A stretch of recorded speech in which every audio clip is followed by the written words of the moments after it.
साथीहरु तपाईहरुलाई स्वागत गर्न चाहन्छु फेरि पनि सजिलो किचन च्यानलको अर्को नयाँ एउटा भिडियोमा।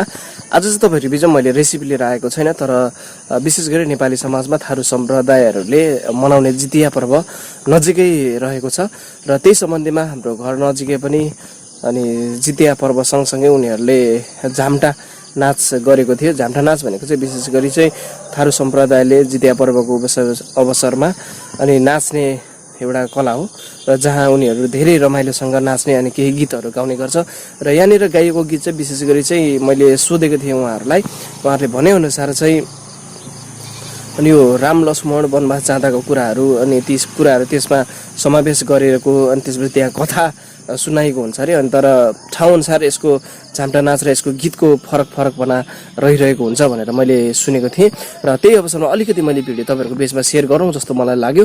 र यदि तपाईहरुलाई यो भिडियो मन पर्यो भने भिडियोलाई लाइक शेयर र च्यानललाई सब्स्क्राइब गर्नु भएको छैन भने सब्स्क्राइब पनि गरिदिनुस् र हेरौँ कतिको रमाइलो हुनेछ।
यहाँनिर जितिया पर्वको उपलक्ष्यमा उहाँहरूले केही गीतहरू गाउनु भएको छ र अति नै रमाइलो महसुस भइरहेको छ।